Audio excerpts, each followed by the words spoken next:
Impyiko ni ingingo z'ingenzi cyane ku mikorere myiza y'umubiri wacu. Zifasha mu gusukura amaraso, kwinjiza imyunyungugu mu mubiri, kuringaniza aside mu maraso no kwikiza imyanda n'ubundi burozi buba mu mubiri. Ni kenshi ujya wumva ngo umuntu runaka akeneye guhindurirwa impyiko kuko izo yari afite zangiritse.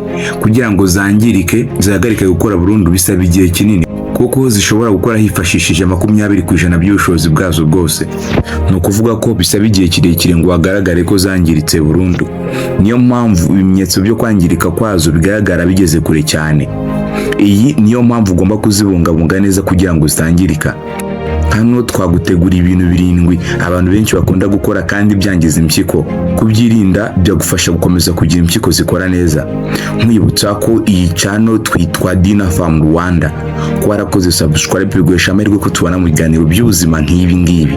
Ikaze nanone. Ibintu 7 byangiza impyiko ugomba kwitondera. Kutanywa amazi ahagije. Amazi ni ingenzi cyane ku buzima. Impyiko zikenera amazi menshi cyane kugira ngo zibashe gukora neza. Mu gihe utanywa amazi ahagije bishobora gutera uburozi bwinshi kwirundira mu maraso, ahanini bitewe nuko nta mazi ahagije agera ku mpyiko ngo zibashe kubusohora. Icya kabiri, kurya umunyu mwinshi. Nubwo umubiri ukenera sodium ari wo munyu kugira ngo ukore neza, gusa kurya umunyu mwinshi byongera ibyago byo kwangirika kw'impyiko, bikanazamura umuvuduko w'amaraso, high blood pressure. Ku munsi ntugomba kurenza grame 5 z'umunyu. Ibi bijyana n'isukari.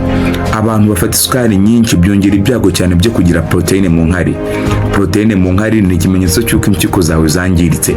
Gusa iyo ubimenye hakiri kare ibi bishobora kuvurwa.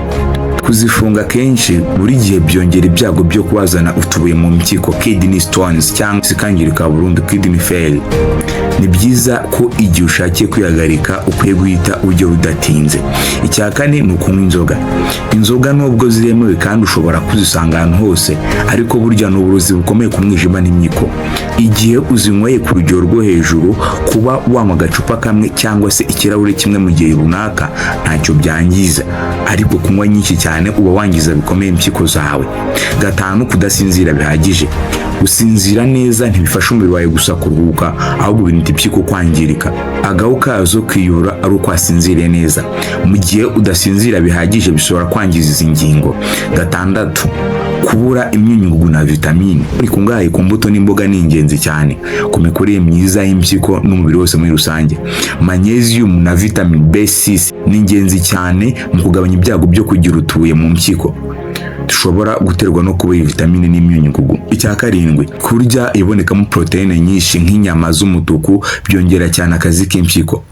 Uko izi proteine ziyongera bivuze ko impyiko isabwa gukora akazi kenshi kandi gakomeye, bikaba byaziteza kwangirika burundu.